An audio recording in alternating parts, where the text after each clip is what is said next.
One of the great things about soccer is that it's one of the most diverse games in the world. Anybody can play it, and all countries do play it.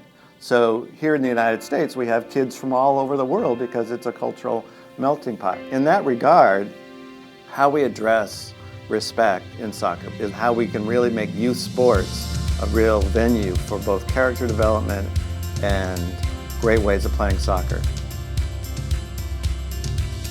We have a culture that we've developed with the emphasis on winning, where if you can get away with it, it's okay.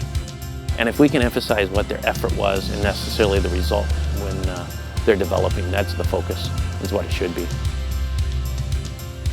We want to focus in on competing, not just against the competition, but against ourselves. Learning to say, our job is to be the best that we can be day in and day out. And that is going to lead to ultimate success, rather than, I got to do enough to win this game.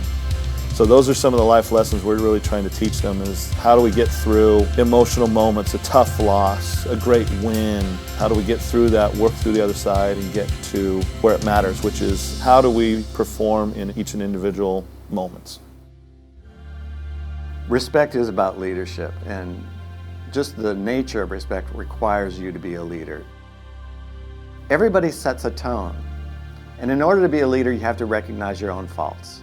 Being a leader is first understanding your own biases and discrimination, and then being able to look at your own club or your own team and say, how can we do this better? How can we make the game more fun? Parents look in the mirror and say, is this what my child's really wanting to do, or is this what I want them to do? Everybody talks about role models.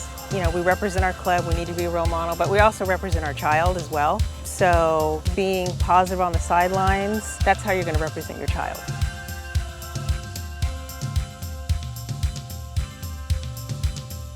You want to, at the end of the day, have a player that's not only a great soccer player, but they're a great person, and you want to see them 20 years down the road and see that they're wonderful and they're successful and everything that you think they potentially have and can be.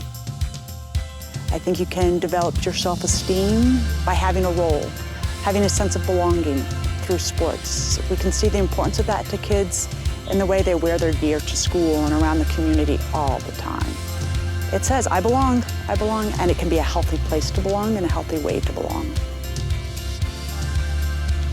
Respect is pretty clear as a term. How you implement a respect campaign is another challenge.